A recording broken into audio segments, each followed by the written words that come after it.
Hello, and welcome back to another edition of the NAAC Conversation. My name is Ted Seelheimer from the University of Houston on behalf of the NAAC Rules Education Committee. And today we're going to talk about some things as we're here upon the 1-year anniversary of the pandemic and essentially shutting sports down in the spring of 2020. We've all had to deal with a lot and learn how to be a lot more flexible dealing with issues like eligibility and all of the things that come with that. And so today I wanted to talk with some industry professionals about how they're dealing with that and specifically get their D2 perspective on some of the things of how they're dealing with it on campus and some of the uncertainty that still exists to this day. So today we're going to talk with Jasmine Ellis. She's the Associate Athletics Director for Compliance and Senior Women Administrator at Central State University. And Erin Goodman, the Assistant Athletic Director for Compliance at Holy Family University. And as Jasmine required me to say, the former head trainer there as well. So Jasmine and Erin, thank you so much for joining me today. Thank you, Ted. Thank you. We're just going to dive right into it. I touched a little bit and we've talked offline about some of the issues you guys have been facing, but really just open up the floor to either one of you. You know, what are some of the biggest pain points that or open issue you guys have been facing on campus when it comes to dealing with eligibility issues? Erin, do you want me? Look at both of us because there's so many of them. But I really think just based on our conversations on this campus as well as around the country, eligibility has been a hot topic, you know, and I think that kind of understates how much we've switched our focus to not just continuing eligibility, but transfer eligibility, and really, which typically is handled by the national office for all intents and purposes, incoming student eligibility. So initial eligibility, those have been a renewed topic on most campuses. And really just how do you navigate that with, for the last however many years, it being set in stone, this is how you operate. If not, you know, it's a waiver available or some caveats. Now, a lot of questions are being asked just to be sure that you have a grasp of the impact of a decision on a student leaving your school or coming into your school. And that's just eligibility. You know, it delves into so many additional areas, which Erin, I'm sure, you know, as I've noted, that has come up on your campus as well.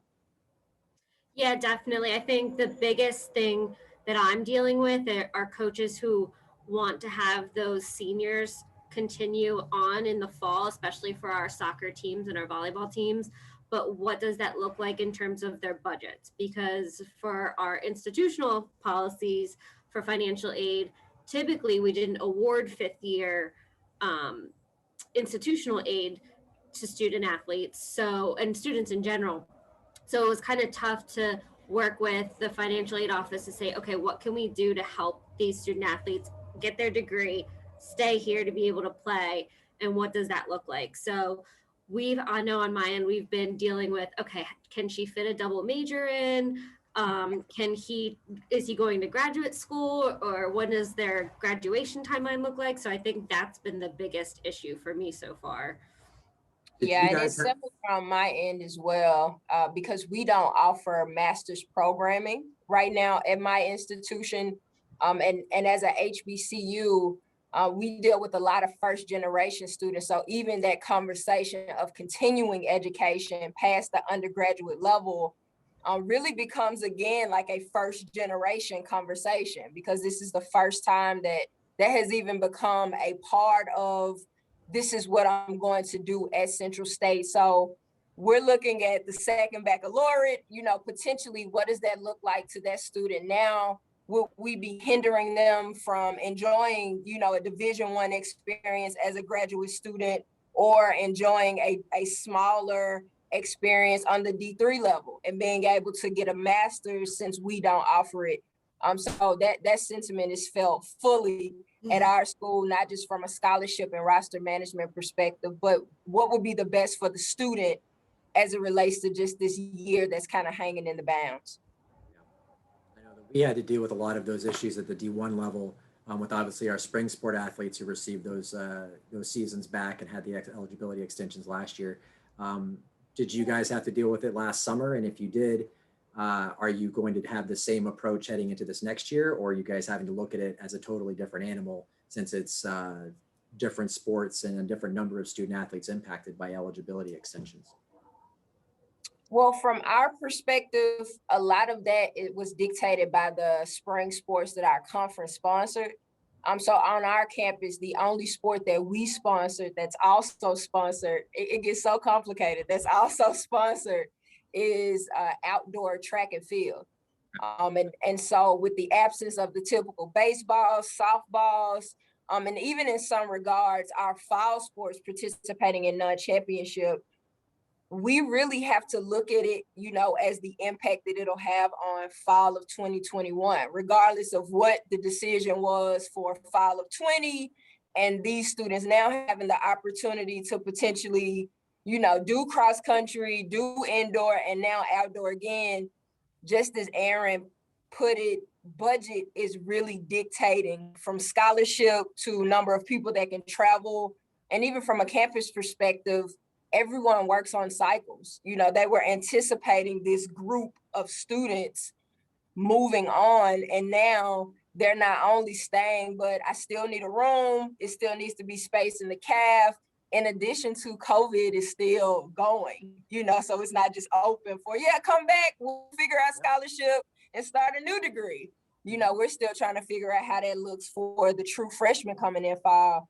So our spring sports are really just at the whim of what we decide to do for every student athlete that's returning for fall of 21. That's at least on our campus. Erin, what about on yours?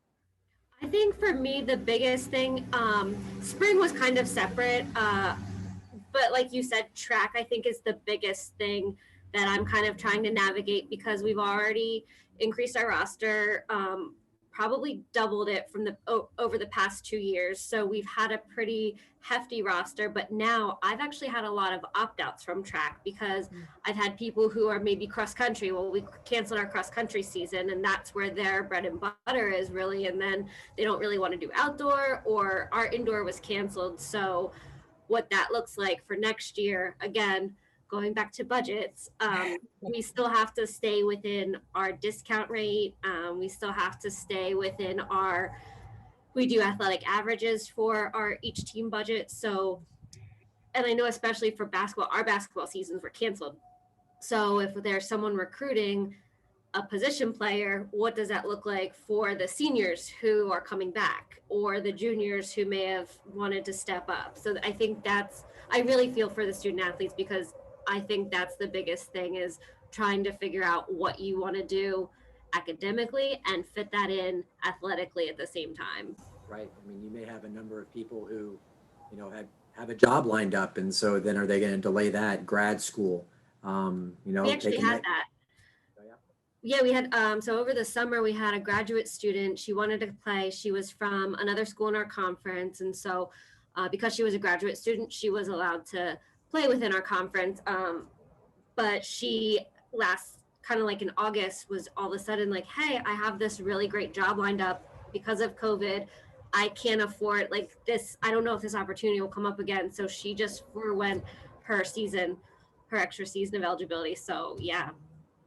Well, then it comes on to the coaches then to have, those real honest conversations with the students about what their standing is coming back. Because obviously the student's like, well, if I have the other year, I don't have to start real life. Maybe that'll impact my decision. But coming back to a team where they have a good recruit or they have somebody else coming in may not be the storybook that they're looking for that victory lap. So, well, are there any, I know that I saw last week, obviously there was some more information that came out about D2 spring sport athletes in terms of some of those eligibility considerations that came out for opt-outs and whether you play in a season or how that's working. Are there any other areas that you're seeking clarity from the NCAA and their staff in terms of how eligibility is going to be approached at the D2 level? From my perspective, even if a student opts out, which has given some relief of what do we do with the student. They still have access to certain services, but we're on our campus, once a student opts out, they aren't allowed to opt back in.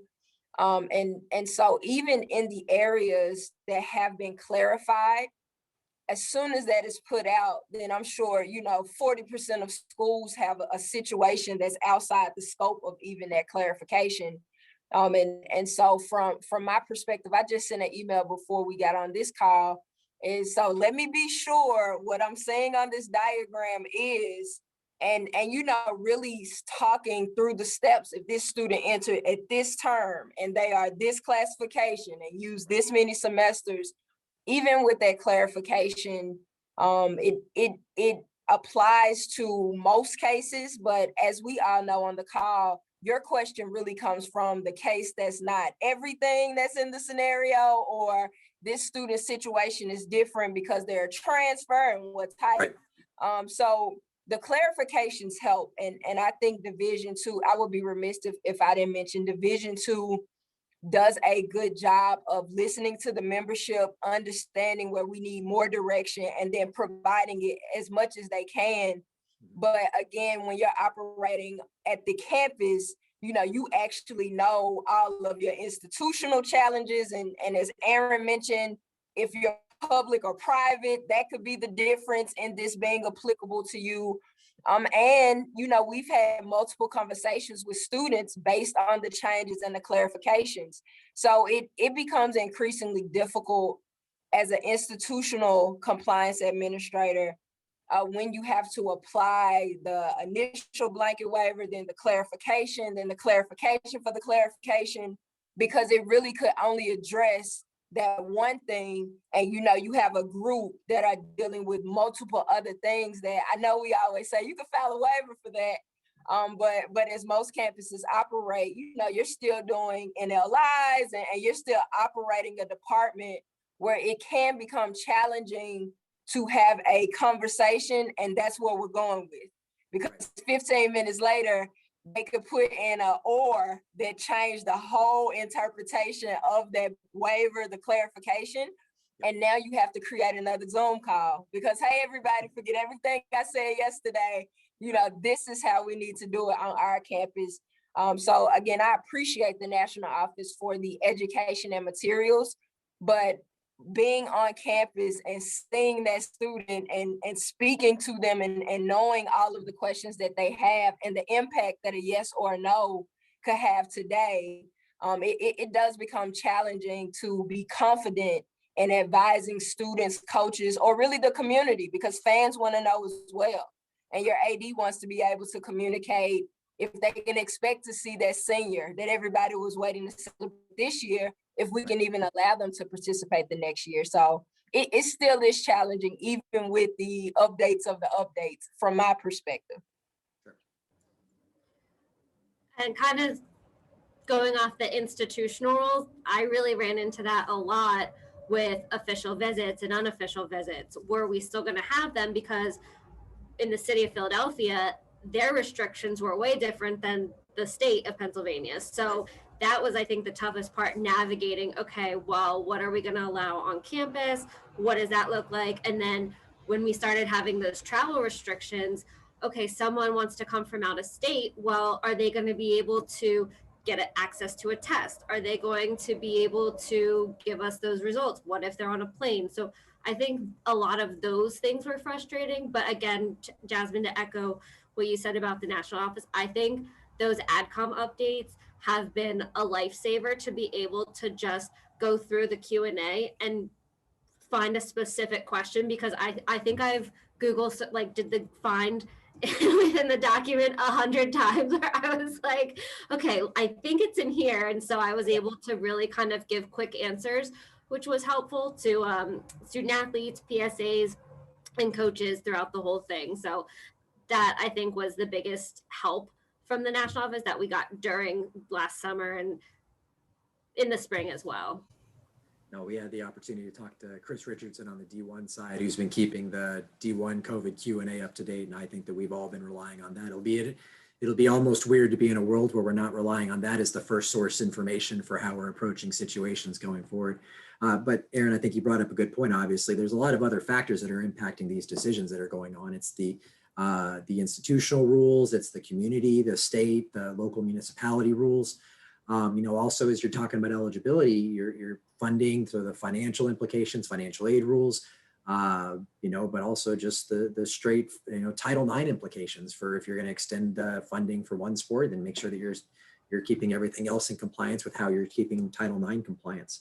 I think the last question that I'll ask you guys is, what is there any quick tips or tricks that you guys are utilizing on your campus to kind of try and get some clarity moving forward, either with how you deal with coaches in these issues or about how you deal with administrators and trying to make decisions about how, even if you have leeway, are you going to use it? I'm smiling because when Erin mentioned the official visit,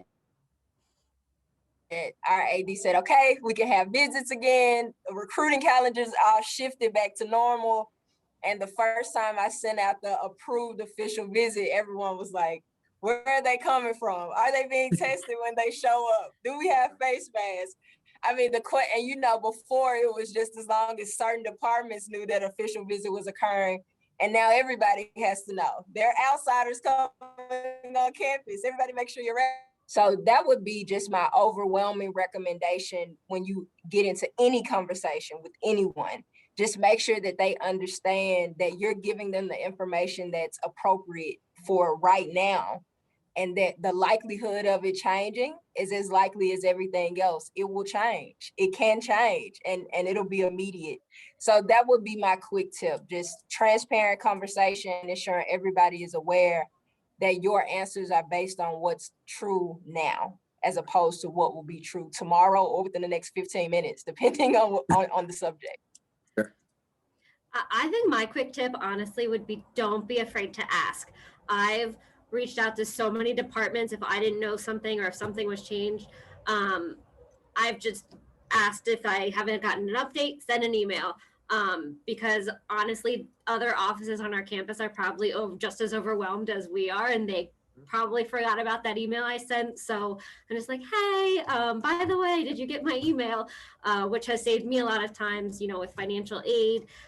Admissions has really been the most help because they're the ones who dictate what our visits look like. So they have to register for an admissions tour first before they can go on their official visit, and having the communication with them as to what admissions has allowed has been helpful, especially in conjunction with financial aid, where we're saying, okay, well, I have these aid agreements for these NLIs. They've maybe overloaded with other stuff that I have no idea with, but as long as I keep emailing and asking, and I'm very good friends by now with the financial aid office. So if she sees an email come my way, she's just like, okay, I'll answer her really quickly because I know she'll keep bugging me if I don't respond. What I'm hearing is obviously persistence in communication, and never start a sentence with yes, always start a sentence with if. Yes. All right. Right. Well, I like both of those, and I definitely appreciate you guys giving your perspective on these issues. Hopefully we get to a point where everything's clear as mud again, the way it was about. Jasmine, Erin, again, thanks again, and appreciate everybody taking some time to watch us here at the NAAC Conversation. We'll talk to you again soon. Take care.